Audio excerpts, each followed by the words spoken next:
Welcome, Greek U Nation, to episode number 268 of the Fraternity Foodie Podcast. I'm your host, Mike Eilon, CEO of Greek University. I'm a speaker and a two-time author. Our second book is called From Letters to Leaders, Redefining New Member Education and Leveraging Belonging to Eliminate Hazing. So go and pick up that book today on Amazon. We call these episodes the Fraternity Foodie Podcast because there is nothing like great food to bring college students together. Fun fact, we have a brand new product at Greek University, and it's called Mind Health. And really what it is, it's a platform that college students can use to have a detailed assessment of their mental health. And then it directs them to additional resources online, such as videos, articles that specifically relate to that particular student. And sometimes that's all the student needs. But it also has telehealth abilities as well if you want to speak to a therapist live in the comfort of your own dorm room without the stigma of going to a counseling center on campus. So you can get some more information on this new platform on our website. Just go and click on greekuniversity.org and click on Mind Health at the top of the page. It'll tell you some more about this new product where we're looking to help any way we can on mental health. Speaking of mental health, our next guest is Sonja Wasden. Sonja is one of today's most insightful and inspirational speakers on mental health. Her book is called An Impossible Life, which details her struggles with mental illness, and she was featured on CBS This Morning as a story of hope for those dealing with mental health challenges. CBS This Morning correspondent Dr. Tara Narula said that Sonja's story was one of the most sacred and special that she's ever done. She has traveled the country speaking with Fortune 500 companies, not-for-profit organizations, government officials, advocacy groups, and media outlets about the importance of mental health. Sonja has been an op-ed contributor in publications like The Washington Post, The Hill, Ms. Magazine, Kevin MD, NAMI, Thrive Global, and others. She's also a member of Newsweek Expert Forum. Sonja has been interviewed over 50 times on local and national news about the importance of raising mental health awareness. She has had the privilege of sharing her story and message of hope with millions of people. And Sonja is passionate about helping individuals and organizations to create an open, inclusive, and educational conversation around mental health. Welcome to the show, Sonja. Hi. Oh my God, Hello. I'm so happy that you're with us today. This is amazing. Yeah, thank you so much for having me. I'm so excited to speak to some college students. Yes. Oh my God. Your words are so needed on college campuses right now. I'm sure you're well aware of all the statistics surrounding anxiety and depression within college students, especially during the pandemic, while there was isolation all over the place. But, let's start with you. Let's start with your story, because then I think it becomes more real for the college students when they hear that personal story, that personal connection. And so you decided on BYU, Brigham Young University. What made that institution the right one for you? Well, I'm the fifth child and all my brothers and sisters have gone there. So I know this is a lame excuse, but I kind of went there because all my brothers and sisters went there. But now being 51, if I would go back, maybe I would look at some other colleges a little more carefully, but I loved it. Yeah, it obviously worked out well for you, so that's good. But I feel the same. I went to the University at Buffalo in Buffalo, New York with 30,000 students. And I did it because my best friend was going to college there, and he was a year older than I was in high school. And then he ends up failing out. So now I'm there by myself instead of with my best friend. Should I have taken more time to think about which college I was going to go to? Yeah, I probably should have. So I totally get it. Now, you've managed bipolar, OCD, and anxiety disorders for over 30 years of your life. So talk to our audience about how it started with you and how have you been able to manage it over those 30 years? Well, it actually started in college. And so a lot of mental health illnesses, actually a large majority of them start to become evident in college. And that's why I think it's so important that we talk to college students about this so they can know the signs and know that if they're starting to struggle with mental health. So yes, I got diagnosed as bipolar with an anxiety disorder and obsessive compulsive disorder. And I wish I could tell you that I was your star patient and got it handled right away, but they really didn't talk about mental health as much as they do today back then. And I didn't really know what was wrong with me. I got put on depression medicines. It wasn't working. And I didn't want to really talk about it because there was a lot of stigma. So even when I got diagnosed, after I got admitted into a psychiatric hospital against my will, my husband was like, I had it. He was done. I was staying in bed, crying, not doing anything in my life. I was tipping the scales at 250 pounds. I had spent over $150,000 in 3 months on worthless items, guys, in 3 months. Yeah. And I was really getting suicidal. So he admitted me to the psychiatric hospital, and that's where I got diagnosed. But when I came out, didn't let anyone know, not my friends, not my church members. We just showed up to church and like nothing had happened. My friends would be, how are you? I'm wonderful. And I had been in this psychiatric hospital the day before. We just didn't talk about it. And then it got to a point where I just got so sick that I did end up attempting to take my life by swallowing over 100 pills of antipsychotics. Oh my goodness. Oh my goodness. I mean, your story brings up so many, important things. I mean, you talk about the fact that you just went to church and showed up like nothing was wrong. I mean, I almost look at that like social media where we see everybody's best life, but we know that there are families out there that we're looking at their social media account. We know there are issues in that family, but they don't talk about that. They show, vacation pictures holding hands on the beach. Yeah. And I'm like, that's not real. You just Yeah. called me to talk about all of the mental health issues that are going on. And this is the curated photo that I see that everything is perfect. And I think that's part of the issue is that stigma that nobody wants to talk about a problem like mental health within a family because somehow that's going to bring shame on the family if we talk about it, right? Yeah. And I think one thing that's really challenging with college students right now, because a lot of social media, right, they're comparing each other and saying, well, look at their beautiful life. Oh my gosh. And when they start having mental health struggles, they get on their phone and then they start looking at other people's lives going, well, their lives are great. Look at them. And like what you said, everybody is putting forward on social media and Instagram kind of a false perception, but I would even take it back before that and say comparison is the thief of joy. And so do not compare your life with other people's life. Instead, embrace your life, your personal life journey, and own it and try to make the most that you can for your life. Yeah. That's a great message. I really hope that the college student listeners really absorb that and really carry that out because it's real easy to get swept up in everything that they see online. You mentioned at the end there that you swallowed all of those pills. You had this suicide attempt, but you also believe that that suicide attempt actually saved your life. How so? Okay. I wish that I didn't need to get to that point. And that's why I'm here talking to you, college students. Don't let it get to that point. Because if you don't take care of your mental health, it will just keep declining. It's not going to go away. You've got to deal with your mental health challenges. And I was not doing that. But my attempted suicide was a huge wake-up call.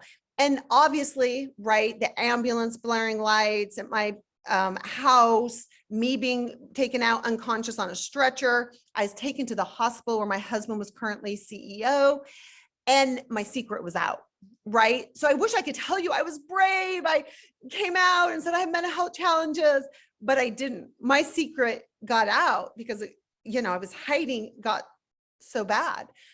And it was a huge wake-up call for me. And a leading psychiatrist at the hospital told my husband, never bring her back to this hospital again. Take her where people don't know you. And something snapped inside me where I was like, I'm done hiding. People know the truth needs to be told. And I got into a dialectical behavior therapy year-long program, and I just turned my life around. Wow. I'm so happy that you're able to get the help that you need and you're able to turn everything around, that there is hope after that, because people want to know that there's hope. They don't want to feel hopeless, that there is no end in sight. And you're the perfect example to say, hey, I was able to overcome these challenges. So what are the 3 mental health warning signs that college students should be looking for? Okay. And I had them all and I didn't realize that there was something really wrong. So if you start noticing that you or a friend is isolating, not wanting to go out and socialize, most people like to socialize unless you're a complete introvert, but most people like to socialize. So if you're not going out wanting to be friends, even introverts have friends. And if they're like wanting to completely isolate, be alone, if you notice that you're starting to do that or your friends are doing that, that's a warning sign. Another warning sign, I combine that, is sleep and eating. If you notice your sleep patterns changing, sleeping too much, not sleeping at all, eating too much, not eating at all, that's a warning sign. I would also say that in your schoolwork, now, I'm not saying if a class is hard and you're struggling in it, but I'm saying if your overall schoolwork starts to drastically become more difficult, getting to class, getting your homework done, and you feel like, oh my gosh, this feels like I'm climbing Mount Everest to get this done, I just can't do it, you need to go see a counselor, you need to go see a doctor, you need to get help. And I would tell you to do it immediately, because then you can get through those mental health challenges with skills and you'll come out of them stronger. Okay. I'm telling you that your mental health challenges doesn't have to be a setback, worst thing ever. It actually can teach you great lessons in life.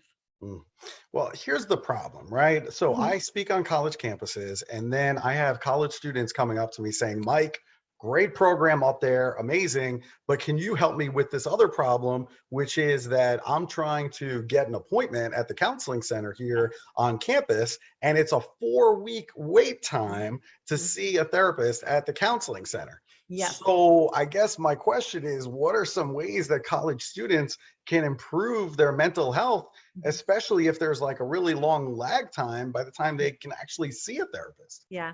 And this is what I want to tell you, even if there's a lag time, get on it.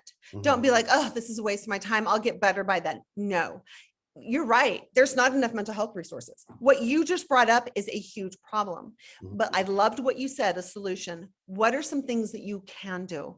And what I'm going to tell you is, where a lot of people say, oh, social media is bad, bad, bad. Don't do this extreme. But what I would say is use social media for all the beautiful things it is, but be on it less, kind of moderate yourself, because it's an easy thing to do just to be on it, mindless, I'm depressed. Get out in nature. Even if you have to force yourself, you've got a 4-week appointment, take control of your mental health.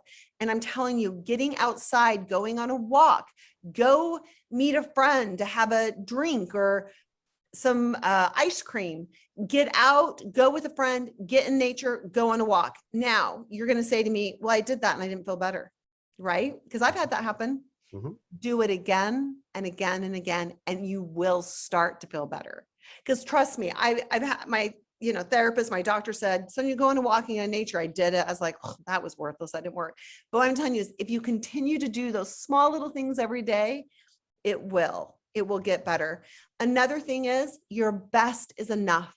What you tell yourself in your mind, the stories you tell yourself in your mind, change your story, change your life. You can instantly feel less anxiety and stress by radically accepting what is. And it's okay to feel sad. You can say, oh, I feel sadness going through me. You label it, you name it, you accept it, but understand, in this moment, your best is enough. You are enough right now. Whoever is listening to this, you are enough right in this moment. And you've got to believe it. You've got to tell yourself that, because the reality is, we've all got a long personal life journey. Okay. We're all on this road and it's a journey. Don't try to speed it up. Don't regret the past. Embrace the moment, whatever that moment is, even if it's a sad one. Like, embrace your emotions and embrace it. So that's something that's really helped me manage my mental health, because my moods are always like this, because I have a lifelong illness where maybe you're just having environmental, mental health challenges that may pass. So I'm dealing with these things on a daily basis, and I'm telling you, they work. So get outside, go socialize, force yourself. Get off your phone and don't just sit there because it will just make you more depressed. It's okay to have some of it. I'm not saying do a whole fast and be unrealistic. And then also embrace the moment as it is and just radically accept your emotions. So, our mental health, it's on a continuum, right? So it's going up and down, just Yes. like you kind of explained in Yeah. these like waves, right? Where Right. things are good and then there's going to be this little valley here. So why do you think when we're in those valleys, why do you think we should stop apologizing for our mental health challenges at that point? It's so funny because, would you apologize if you have the flu? Would No. you apologize if you broke your arm? Mm-mm. Mental health challenges, illnesses are just like physical illnesses, and they need to start be treating them as such. And so I think we don't need to apologize. They are a part of life's journey. You guys have a beautiful life ahead of you, but it's unrealistic to say, I'm not going to have mental health challenges. Just like it's unrealistic for you to say, I'm never going to have a cold. I'm never going to get physically sick again. It's part of life's journey. And they're there. They're there to make you stronger, to teach you things. And all I can say is, you don't need to apologize. You can say to someone, you know what? I am going through depression right now, and it's really hard. And then your friend, instead of you going, oh, I'm sorry, say, you are brave. You're going to come out of this stronger. That's what we don't need to apologize. A lot of people say when I tell them I have the bipolar disorder, oh, I'm sorry. I'm like, no, don't apologize. It's, you know what? It's part of my life journey and I'm okay. Wow, that's a great message. I really like that a lot. The other piece of it is your parents, right? Yeah. So why do you think that it's so important for parents to have Yeah. conversations with their children about mental health as well? Because our family can be a great support system. And so I would even tell you college students, I know you don't want to tell your parents anything about your life, but mental health is really important to have conversations with your parents. And that if you're struggling and you need to wait 4 weeks to see someone, reach out to your support system, your parents, friends, teachers, even a professor when they have, time on their sign-up sheet to come see them, and just go be honest with them and say, you know what, this assignment, I'm having mental health struggles. I'm really struggling right now. Can you give me an extra day or explain how you're feeling? Reach out to people, and your parents, you need to have these conversations with them because they may also be able to help support you. And even if you're like, I feel so depressed and I've been here that I can't even go make an appointment for myself, it's important to talk to your parents because maybe your parents need to help call or get you on that waiting list, or a friend. Because yes, I have been that low where I have needed literally someone to help me get that doctor's appointment. Yes, very, very real. There is a growing choir of mental Yes. health advocacy, which is Yes. something that we never had when we were No. in college. I mean, nobody No. was talking about mental health. Yeah. Now it's like getting to be a little bit more typical that we have these conversations. So Yeah. how can all the college students who are listening right now, how can they join this growing choir of mental health advocacy? Okay. So what I would say is that on campus or whatever mental health initiatives are going, participate. But what I want to say to you, what's the biggest thing you can do to join the choir of mental health advocacy is to speak up, use your voice. Because the more you share about your mental health challenges, it normalizes it. So you are an advocate by sharing with a friend. You know what? I'm struggling with depression right now, or I'm having a lot of anxiety right now that I'm trying to learn how to deal with. By you talking about it, or I went to the school counselor and they helped me this way, or I just got a therapist, or I went to see a doctor and now I'm on some depression medicine. By talking about it, not apologizing it, not being embarrassed, that is the number one way to join the growing choir of advocacy, because then you're an advocate. You're saying, if somebody said, oh, your nose is stuffy. Yeah, I went to the doctor. I'm on cold medicine. Not even think twice, right? Not even think twice. So when we can do this, it will get other people to feel comfortable.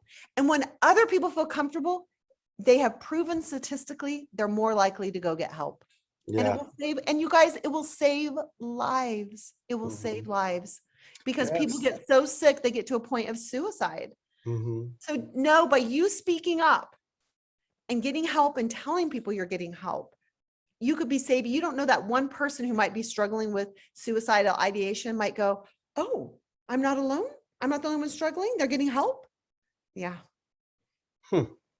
Maybe we need to just call it brain health because, I think you're Yes. absolutely right. I mean, you and I, we can have a conversation and I could say, hey, Sonja, I'm going to the gym today to Yeah. work on my biceps today. Correct.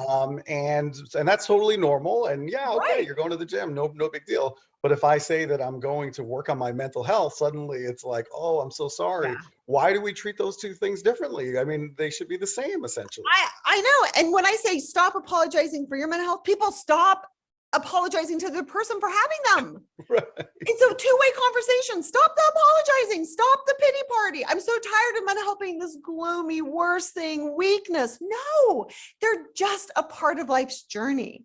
So yeah, and I think you should say, like, I know a lot of college students are a lot more open. Bravo. Bravo. But when you're going to a therapist, just say, yeah, I'm working on my mental health. I'm working on improving my mental health. I'm doing a mental wellness program right now. Mm-hmm. Turn it around, talk about it. It's okay. Yeah, that's really what we need is more people talking about it on college campuses and just normalize the whole thing. And I think we can get there. I mean, I really think with this generation, we can get to that point. How can the leaders of our universities, maybe leaders in student organizations, leaders of companies, how can they create a culture of mental wellness? Okay, this is what I would say to all the leaders on the campus. They should have town halls talking about mental health, and they need to share their mental health struggles. When someone becomes vulnerable, it makes somebody else feel like, oh, I can be vulnerable. And the leaders need to be the ones to lead, to say, I experience anxiety, or I had this mental health challenge, or someone in my family. Open up and be vulnerable. So these leaders, or even the leaders of student government, lead some town halls, lead some mental health town halls, and lead with you sharing. Yeah. Open it up, create a safe, inclusive environment to have these conversations. I think you're absolutely right. I think if we had a town hall and university administration was there sharing their stories, student athletes sharing their stories, fraternity and sorority leaders sharing their stories, then I think we can just normalize this whole thing and just basically say, you know what? Hey, we're all working on this thing. I mean, sometimes we have good days, sometimes we have bad days, but we're all in this thing together and we're going to support each other instead of having this stigma associated with getting treatment. I mean, it should be no big deal. Yes. I love what you're saying. I love it. All right. Well, listen, I think, first question is, if our student leaders want to buy your book, it's called The Impossible Life. Maybe they want to bring you in. I love it. I love it. Or maybe they want to bring you in to speak on their college campus. Where should they go to buy the book and connect with you? Yes. So you can go to Amazon to buy An Impossible Life. In fact, it's the Eric Hoffer Grand Prize winner for 2022.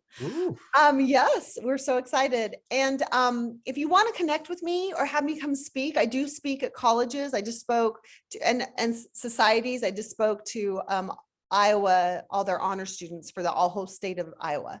You can go to sonjawasden.com.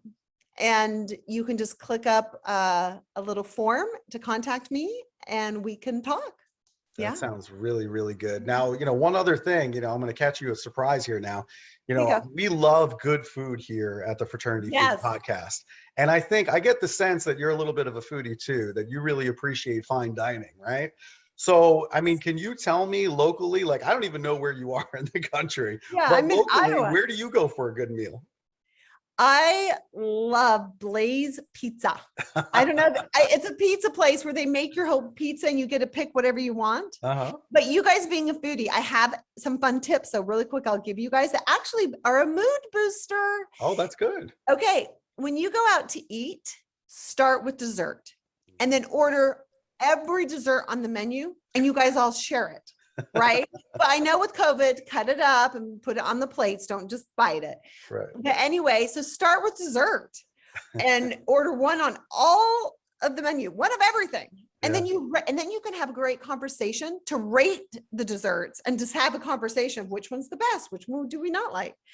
Another thing that's super fun to do and that is a mood booster. They've proven it. Chocolate, mood booster. So another thing is when you go out to eat with your friends, everybody order a different meal and do the same thing. Cut it up and share it. Or even if you're feeling really depressed, order yourself 2 meals. Treat yourself. And then just get a to-go box, and then you have something to look forward to tomorrow. So take them. That's some great advice. I love Blaze Pizza. It's awesome. I've had it. First time I had it was out in California, and I live just outside of Nashville, Tennessee. And then so suddenly the restaurant popped up in Brentwood, Tennessee, which is like 5 minutes down the road. So we go to Blaze all the time. It really is delicious. And everybody gets the kind of pizza that they want, which is great because, you know, normally it's like you got to order a whole pizza with like mushrooms. And then that one person's like, well, I don't really like mushrooms. And then they can't eat it. Now everybody gets their own pizza. Design it any way that you want. So that's really, really good. And I like that idea about having dessert first. You know, my father-in-law, that was like kind of his trademark. He would go to these places. They have a deli here that's a franchise called Jason's Deli, and they have ice cream machines at the deli. And he would just start every meal with a chocolate ice cream cone. I love it. And it was just like the silliest thing. We would sit there getting ready to eat a big meal, and he's sitting there eating a chocolate ice cream cone along with my son, who of course would oblige and eat an ice cream cone with him. He shouldn't be eating alone an ice cream cone before dinner. And it was just the best because we were just laughing for days about that. And maybe that's what we need to do, is just kind of just be a little silly and celebrate life and enjoy dessert first and change things up. Yes. Enjoy life. Don't let it be too serious. Yes. Yeah, I'm totally with you. Well, Sonja, listen, you are just amazing. You are a force. And I'm so grateful that you share your story, because I think the more you share your story, the more people you're helping every single time you do it. So it's just so important and so brave. And I want your voice to be heard on college campuses all across the country. That's really what we need. Yes.